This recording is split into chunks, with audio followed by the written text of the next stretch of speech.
আপন মা বাপের হাতে সন্তান নষ্ট হবে না। আপন মা বাপ থাকতে সন্তান একদিনও ফজরের নামাজ পড়ে না, এমন নাফরমান সন্তান মুসলমানের ঘরে ঘুমায় কেমনে? তার বাপ কোথায়, মা কোথায়, তারা বাচ্চা রয়েছে কেমনে? বলেন, তারা বাচ্চা রইল কি?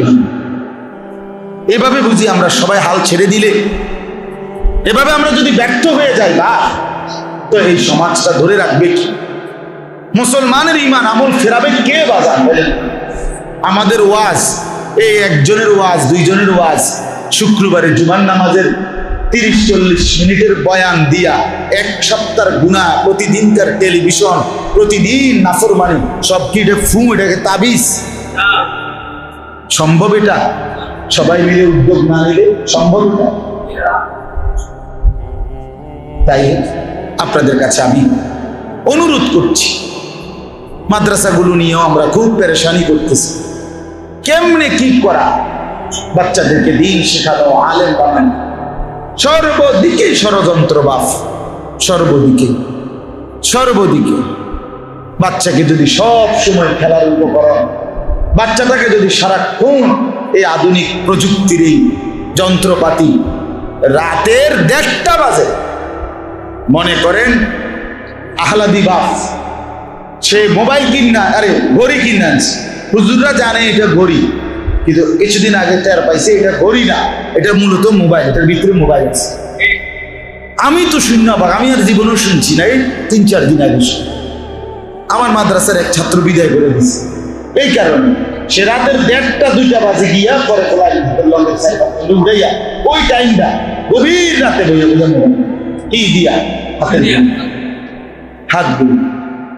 মাদ্রাসার সিসি ক্যামেরা আছে, রোমেও আছে, এই সিসি ক্যামেরায় পরে ঢুকছে আমাদের হুজুর নাজিম সাহেব দিচ্ছে। কি জঘন্য মানুষ, কেমনে কি করবো, কেমনে কি করবো? এটা তো ফু না বাজান, যে ফু দিলাম আর সে আলেম হয়ে গেল, ফু দিলাম, তাবিজ দিলাম, এমন কিছু চলেন। আমরা সবাই মিলে ভাবি, সবাই মিলে আল্লাহ তাআলা দ্বীনের উপরে ফিরতে চেষ্টা করেন। আমি এই আয়াতের তর্জমা শুনাই, এই বিষয়ে কথা, এই তাইলে আমার কথা শেষ। মূলত মূল বক্তব্য হলো এই কথাটা, ওই এক দরজার থেকে কি হয়েছে, এই সবগুলো কথা হয়েছে আলহামদুলিল্লাহ। হ্যাঁ, মনে নাই এই যে দরজার কথা কইতে গিয়ে যেন যাতে না বসে, এখান থেকেই কথারে চলে গেছে, অসুবিধা নাই। আমরা আপনাদের কাছে বুঝাইতে চাইলাম, আপনারা যে কয়জন অভিভাবক আছেন, ছেলের বাপ, মেয়ের বাপ, স্ত্রীর স্বামী, আমার বাপ, আপনারা যদি সবাই যত্নবান না হন, এই সমাজ টিকবে, বিশ্বাস করেন না টিকবে। ভাত মাছ খাবে, ঘর বেরিয়ে থাকবে, কিন্তু একদিন মানুষে আর জানোয়ারে পার্থক্য করা যাবে, মানুষে আর হাইওয়ানে কি করা যাবে না, পার্থক্য করা যাবে না।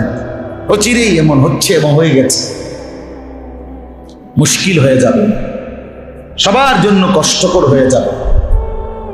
শুধু এই জন্য খাট পালক সোফা ফার্নিচারের দিকে নজর, দ্বীনের দিকে আপনি মজবুতির সাথে নিজে আগে দ্বীনের উপরে উঠেন, আপনার পরিবারকেও দ্বীনের উপরে তুলেন। কোরআনে আল্লাহ কি বলছে শুনেন, সূরা রোম 21 নম্বর পারা 30 নম্বর সূরা, সূরা রোম।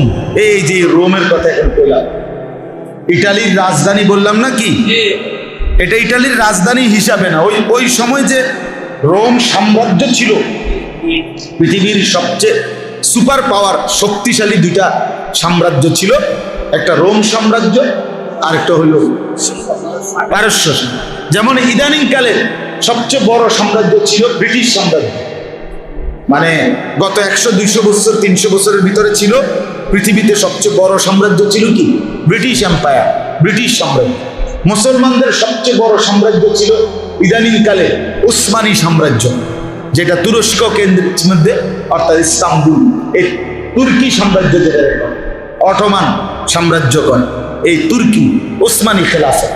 তো এই রোম সাম্রাজ্যের একটা গুরুত্বপূর্ণ ঘটনা, ওই সময় খ্রিস্টানদের রোম সাম্রাজ্যের সাথে মুসলমানদের বহু যুদ্ধ হয়েছে এবং রোম সাম্রাজ্যের সাথে পারস্য সাম্রাজ্যের যুদ্ধ বিগ্রহ হইত।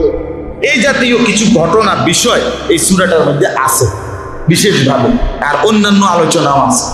কোরআন শরীফের সকল সূরার একটা মূল বৈশিষ্ট্য হলো কোন সূরাই একক কোনো বিষয়ে শুধু আলোচনা না। কোরআনের সূরার নাম যদিও একটি বিষয়, ওই বিষয়ের কিছু আলোচনা যদিও ওই সূরাতে থাকে, কিন্তু আরো একাধিক ঘুরে ফিরে বারংবার আল্লাহ তাআলা তাওহীদ, রিসালাত, আখিরাত এই তিন জিনিসের আলোচনা ঘুরে ফিরে বারবারই আল্লাহ তাআলা কোরআনে আছে। কোথাও আছে তাওহীদ মানে আল্লাহর একত্ববাদ, কোথাও আছে রিসালাত মানে রাসূলুল্লাহ সাল্লাল্লাহু আলাইহি সাল্লামের অনুসরণ, আনুগত্য এবং নবীজির যে দ্বীন শরীয়ত এগুলো, আর কোথাও আখিরাতের কবর, হাসর, মিজান, পুলসিরাত, পরকাল, জান্নাত, জাহান্নাম, আযাব এগুলোর বিষয়ে আলোচনা। এই আলোচনা আছে ঘুরে কোরআন কারীম সব সূরাতে আছে। তো এই সূরার মধ্যে আল্লাহ তাআলা এই 30 নম্বর আয়াতের আগে শিরিকের ব্যাপারে আল্লাহ অনেক কথা বলছেন। শিরিক যারা করে আল্লাহ তাআলা অনেকভাবে তাদেরকে বুঝাইছেন যে তোমরা একজন সুস্থ স্বাভাবিক মানুষ যার বিবেক বুদ্ধি বোধ আছে, সে আল্লাহর সাথে কাউকে শিরিক করতে পারে, যে এটা বুঝে যে সব কিছু যিনি নিয়ন্ত্রণ করে, আমি সামান্য মাজার, সামান্য খাজা, সামান্য দেখছি সামান্য একটা মাছের গাছের আমি কি বানায় নিলাম যে সে আমারে বাচ্চা দিবে, সে আমার প্রয়োজন পূরণ করবে। হ্যাঁ, এটা কি সামান্য বিবেক বুদ্ধি মাথার তার যদি দুই একটাও থাকে তাইলেও তো এই বেটার দ্বারা এটা হওয়ার কথা। সুস্থ স্বাভাবিক বিবেকবান ন্যূনতম আকল দিমাগ যার আছে সে শিরিক করতে পারে। কথা বুঝছেন কি? এজন্য শিরক থেকে মুক্ত ঈমান বাধ্যতামূলক, মনে রাখবেন। শিরিক মুক্ত ঈমান চাই। আমনে কালেমা লা ইলাহা ইল্লাল্লাহ মুহাম্মাদুর রাসূলুল্লাহ এটা তো মুখস্থ পারেন, এটা হলো এক কথা, মানে লা ইলাহা ইল্লাল্লাহটা কয়টারে মুখস্থ, এটা হলো একটা বিষয়। কিন্তু আপনার ঈমান আপনার ভিতরে শিরিক মুক্ত হয়ে আছে কিনা এটা কিন্তু ভিন্ন বিষয়। এটা কিন্তু ভিন্ন। আপনি মুখে এটা যদি উচ্চারণ করতে পারেন কিন্তু আপনার অগণিত বিশ্বাসের মধ্যে শিরিক আছে, তাহলে আপনার ঈমানের সমস্যা, আপনার ঈমানের সমস্যা। জবানে, আচরণে, উচ্চারণে শিরিক মুক্ত থাকতে হবে, শিরিক মুক্ত থাকতে হবে। আপনি যে কইলেন মেম্বার সাহেব রে কালকে মেল বইব, উপরে আল্লাহ নিচে আমনে মেম্বার, আমরা ভরসা করি 20,000 দিচ্ছি, আল্লাহর রহমতে আরো মিলাইতেছি, কেনা লাগলে টাকা যাক, কিন্তু যেমনি যেমনি কইছি আপনি লাইন করে দেন। উপরে আল্লাহ নিচে মেম্বার, এখন তাহলে উপরে আল্লাহ কদ্দুর মানে সর্বোচ্চ, আর মেম্বার কয় ফিট করছে মানে এটা হিসাবটা করতে, নিচে মাটির দিকে নিয়ে মেম্বার কদ্দুর 6 ফিট না 5 ফিট, এই পুরাটা আল্লাহরে দিয়া আর হুদাই 5 ফিটের লেগে কিনতেন মেম্বারে দিচ্ছে না, বুঝছেন না কথা? মেয়ের জামাইরে যে কইলেও মেয়ের মা জামাই উর্ফে আল্লাহ নিচে আমনে জামাই হাতে, আমনে জামাই কি কইলেন? এটা কি শিরিক নয়? এত শিরিক না। এর অসংখ্য শব্দ আমাদের আছে, আমাদের জবানের ভুল উচ্চারণ বরবাদ করে দেয়। তো আল্লাহ তাআলা এখানে বলছেন এই পূর্বে অনেকগুলো আয়াতে আল্লাহ তাআলা তার তাওহীদের, কুদরতের, একত্ববাদের যেগুলো সব আমি করছি এগুলো বুঝাইছে আল্লাহ অনেকগুলো। এত সুন্দর এই সূরার এই কুদরত গুলো। আল্লাহ বলেন আসমান আমি একাই সৃষ্টি করেছি, জমিন আমি একাই সৃষ্টি করেছি, নারী পুরুষ আমি একাই সৃষ্টি করছি, উভয়ের মধ্যে স্বামী স্ত্রীর বন্ধন এটা আমি করে দিচ্ছি, ভিন্ন ভিন্ন ভাষা আমি দিচ্ছি, ভিন্ন ভিন্ন রং আমি দিচ্ছি, বিভিন্ন সাইজের মানুষ আমি বানাচ্ছি, আল্লাহ বলেন যেদিকে দেখো আমার কুদরত। কার কুদরত? আমি আল্লাহ। যেদার দেখতা হো তু হি, হাজার মে শজর মে তেরে রঙ্গ বুহে। সব জায়গায় আল্লাহর কুদরত। আল্লাহ বলেন এই সব কুদরত আমার, অতএব শিরিক করা, আমার সাথে কাউরে তুলনা করা, মিলানো, অন্য কারো দিকে ফেরা, এটা তো পশ্চিম কালেও উচিত না। উচিত? কথা বলেন না উচিত?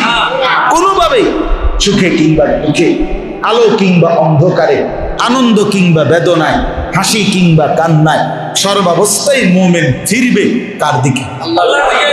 রব্বুল মাশরিক ওয়াল মাগরিব লা ইলাহা ইল্লা হুয়া ফাত্তাখিযহু ওয়াকিলা। আল্লাহ বলেন আমি কিন্তু পূর্ব দিগন্তের রব, পশ্চিম দিগন্তের রব, পূর্ব পশ্চিম চতুর্দিকের রব আমি আল্লাহ। লা ইলাহা ইল্লা হুয়া, আমি ছাড়া আর কোনো ইলাহা নাই।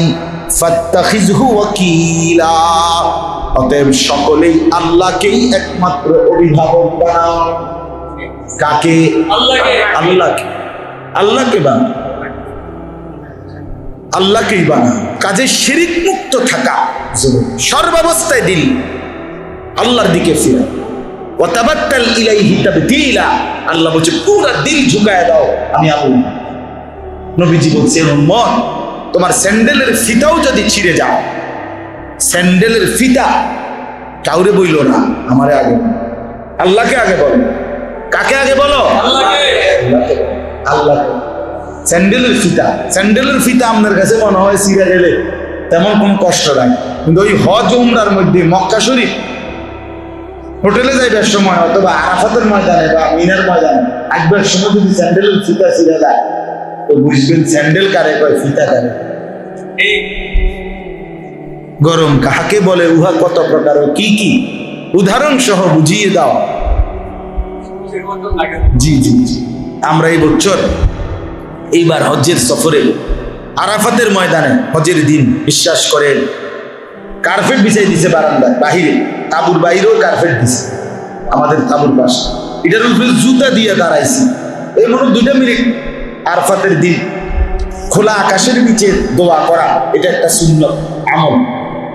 এই 2-3 মিনিট করে করে 3-4 বার আইসি গেছি, মানে মনে হচ্ছে যেন আগুনের গোলা মারতেছে, ফুরে গেছে মনে হয় যেন পাওলা ফুরে গেছে, এত গরম গেছে এইবার, এত 52-53, যেখানে আমাদের দেশে 37-36 হইলে সর্বোচ্চ তাপমাত্রা।